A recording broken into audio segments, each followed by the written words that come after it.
Hi, this is Bruce Baker, and this is another lecture in the History of New Orleans series.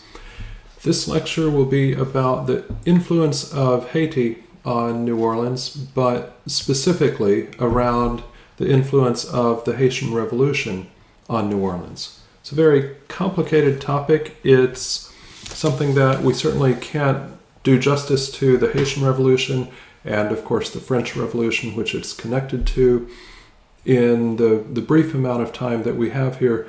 So I'll sort of gallop through those two things as a way of getting to a discussion specifically about the influence on New Orleans.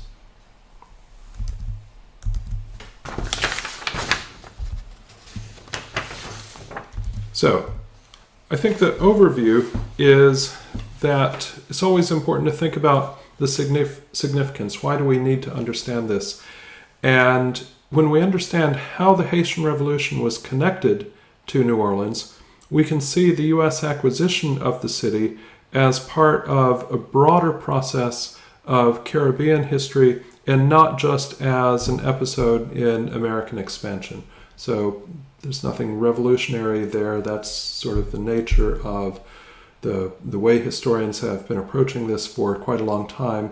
But again, it's important to sort of see this as part of a complex unfolding of Caribbean history as well as North American history, and of course tied into what I think is one of the more confusing and complex periods in European history. I suppose the main idea that I want to get across here is that the Haitian Revolution brought ideas about race and slavery in the Age of Revolution to New Orleans, and Haitian immigrants strengthened the city's ties to the Caribbean, to France, and ultimately to Africa. So if we sort of contrast the Haitian Revolution to the American Revolution was very much about race, as we've known, as historians have been telling us for many, many years. But the Haitian Revolution is obviously that much more connected immediately to issues of race and slavery. So if we start out with the first part of that statement, I would like to... So if we start out with the first part of that statement, the Haitian Revolution brought ideas about race and slavery in the Age of Revolution to New Orleans, and sort of unpack that a little bit. We want to sort of go backwards a bit and sort of understand what are France's plans for Saint-Domingue before the revolution. And this vision goes as far back as in the immediate run-up to the beginning of the revolution in 1789. So France is interested in getting Louisiana back from Spain. They have a fairly active fur trade in the north, in the Missouri River Basin, in the Great Lakes region, and they think that they can use New Orleans to export the furs from the fur trade. They'll also be, as colonies are supposed to do in the mercantile system, they'll be consuming exports of manufactured goods from France. It will also, very importantly, be providing supplies for the more economically important Caribbean colonies, particularly Saint-Domingue. It will also provide some trade with the United States, and of course there's always the opportunity for some smuggling with Mexico and the other Spanish colonies. It's important to remember at this point that Saint-Domingue is responsible for 40% of France's foreign trade. So really sort of bringing New Orleans back into the French Empire to sort of link up Canada and the fur trade coming from that area, and also supplying Saint-Domingue is tremendously important. However, they have this great plan, but then the French Revolution intervenes. So background ideas for that is that it's happening in the context of the Enlightenment, sort of following on from the American Revolution. France has a lot of debt from the 7 Years' War and other economic problems, and so in May of 1789, the Estates General convenes to demand or to respond to demands for reform, to try to sort out the economic problems that France is having. Things get a bit out of hand at the meeting. The commoners take control. And by July 1789, there's the attack on the Bastille and sort of I suppose we could say the beginning of the end for the monarchy in France. By August of 1789, we have the Declaration of the Rights of Man and the elimination of feudalism. And these are all very direct attacks on the idea of absolute monarchy, and importantly, similar to the American Revolution, slightly different, the idea of universal rights. By 1792, I'm going to drastically oversimplify and just say that France starts engaging with wars with nearly every country they can possibly go to war with. Very confusing. We get all of the stuff with the Committee of Public Safety in 1793 to 1794, all of the executions with the guillotine. Catholic Church is disestablished, price controls to try to get a handle on the economic chaos, and importantly, at this point, France abolishes slavery. Now, meanwhile, everything is starting to kick off in Saint-Domingue. And this is really important because as of 1789, before everything goes crazy with the French Revolution, Saint-Domingue produces 60% of the world's coffee. It produces 40% of the sugar that France and Britain consume, and it's a really key part of the French economy. This is all based on a large population of enslaved people, especially people who have themselves come directly from Africa. And this is largely because sugar plantations are very bad places to work, and the life expectancy of enslaved people is not very long.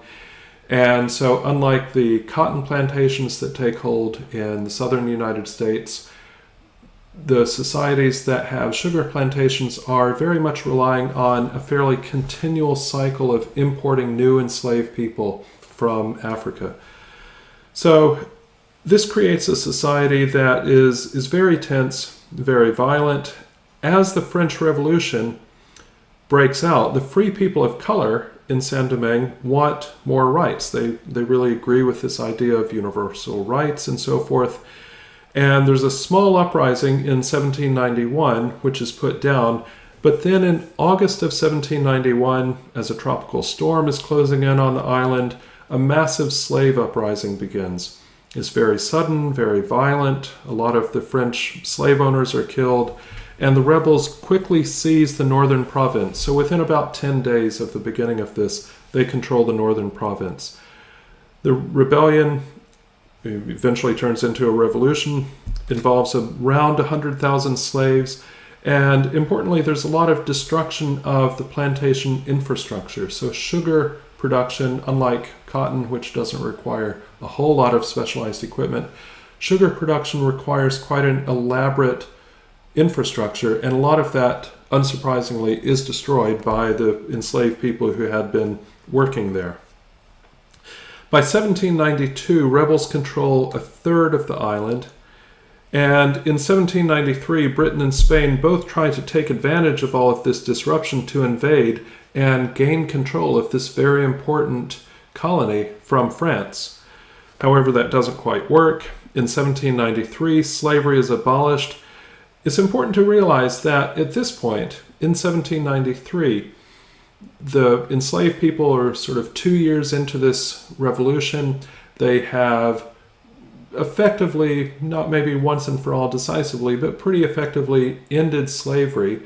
Slavery has now been formally and legally abolished by France. But at this point, the slave rebels, or formerly enslaved rebels, are not trying to separate from France. Now, Britain doesn't really give up, and between 1793 and 1798, Britain loses 100,000 men in this fairly fruitless attempt to reconquer Haiti. There's a lot of back and forth in the mid-1790s, but the key thing to remember here is that Haiti is not conquered. And by the beginning of 1800, the man in the portrait here, Toussaint Louverture, has consolidated control of Haiti. At that point, Louverture invades Santo Domingo, which is the other side of the island, and frees the slaves there at the beginning of 1801. And also in 1801, he issues a constitution for this new nation of Haiti and declares it a sovereign black state, and he is general for life. Now, around the same time, we have the rise of another leader back in France, and this is Napoleon Bonaparte. He's born in 1769 in Ajaccio, Corsica, which has only recently been acquired by France at that point. He's an artillery officer in 1789 and very quickly rises to be general by 1793. He leads, as we know, a lot of French victories abroad in the 1790s. And in 1799, in a coup, becomes the first consul of the Republic. Now, Napoleon attempts to reconquer Saint-Domingue. The plantation system had been driving the entire French commercial system, and he's very keen to have Louisiana supplying the needs of Saint-Domingue rather than the United States. So, in a lot of ways, Napoleon's vision is the same that had been in place 10 years earlier before the French Revolution breaks out. Louisiana is also going to be a key military base. Now, it's worth bearing in mind here that, of course, at this point, New Orleans and Louisiana belongs to Spain, but Spain had not been terribly successful with Louisiana in the 1790s. Louisiana was a bit of a headache, and in 1800, there's a secret treaty, I love secret treaties, that gives Louisiana back to France from Spain. So this treaty is signed and done, but nobody really knows about it until later. Now, in 1802, the Peace of Amiens gives Napoleon a bit of breathing room in Europe. So there's sort of a brief window where things chill out a bit in Europe, and Napoleon can sort of turn his attention to Louisiana and what's going on here. He reestablishes the principle of slavery and wants to he gets British and U.S. acquiescence in this because they look at what's happened in Haiti, a massive slave uprising, and they're very concerned about something similar happening in the British Caribbean colonies and also in the American slave states. So Napoleon he makes the announcement that slavery is reestablished. However, actually putting it into effect is another matter. He sends his brother-in-law Leclerc with a big army to reconquer Haiti in 1802 to 1804. That doesn't work. The French army is defeated. Leclerc is killed. And at this point, Napoleon realizes that his big plan, his grand plan for Saint-Domingue, is not really going so well, so he may as well sell Louisiana to the Americans just to keep it out of the hands of the British.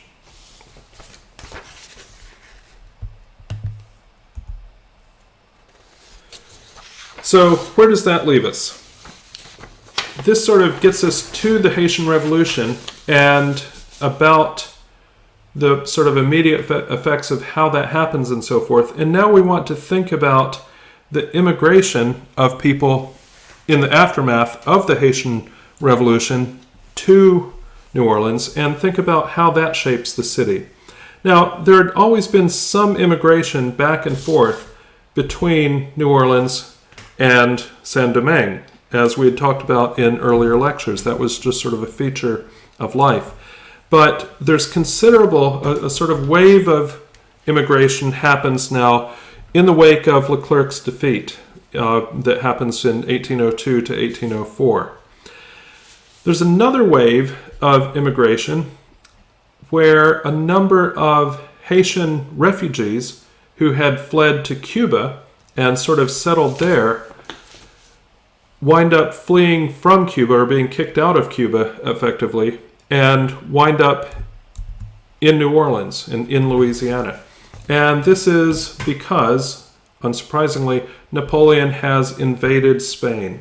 So in 1809, there's a large wave of immigration from Haiti, and this includes white plantation owners, white slave owners. It includes enslaved black people, and it also includes free people of color.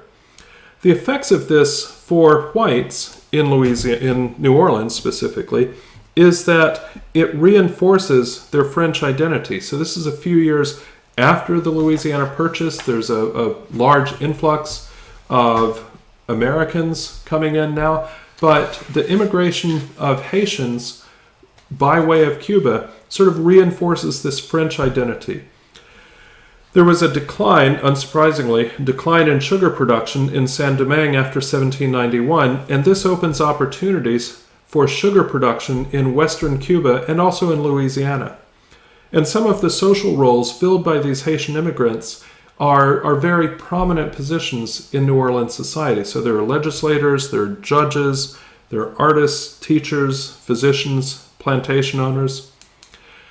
The effects of Haitian immigration for the black population, and I use that word deliberately to sort of encompass the free people of color and enslaved people, but the effects for the black community are varied. So for the free people of color, it dramatically increases the population and really further cements this tripartite racial order that is such a feature of New Orleans, where you have not just white and black, free white and enslaved black people, and maybe a tiny sliver of free people of color, but you have actually a substantial free people of color community and the sort of three-way relationship between race and slavery that is so characteristic of the city.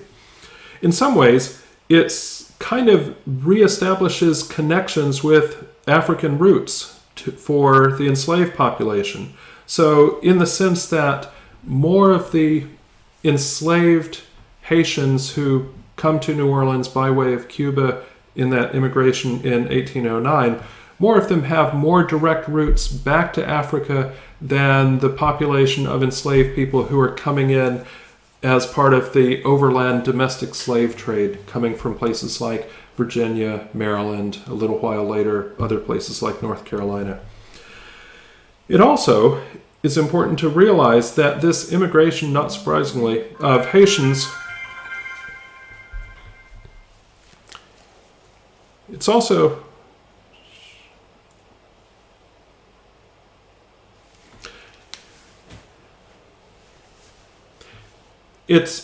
important to realize that this immigration of enslaved Haitians really raises concerns about slave rebellions. And this is partly because of the Haitian Revolution, but also because there had been a number of slave uprisings and rumored slave uprisings in Cuba.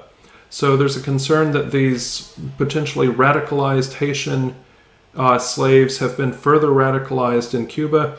There's also the Gabriel Prosser rebellion that almost happens in Virginia in 1800. And then actually there is a huge slave rebellion about 20 miles north, or 20 miles upstream anyway, from New Orleans in 1811, the German Coast Rebellion, actually the largest slave rebellion in American history. These concerns lead to a ban on slave imports when Louisiana is created as a territory in 1804. But in 1805, Orleans Territory, which is exempted because the planters needing slaves for sugar production objected to the ban. But the really important thing here to bear in mind, I think, is that we get a very strong Caribbean, very strong Haitian influence in the enslaved population of New Orleans and the rest of Louisiana, but particularly New Orleans. And that, again, creates a society that is a little bit different from other places in the United States. Much more that we could say on the influence of Haiti on New Orleans, and is certainly a continuing influence as we move further along in history. But we'll bring things to a close for today.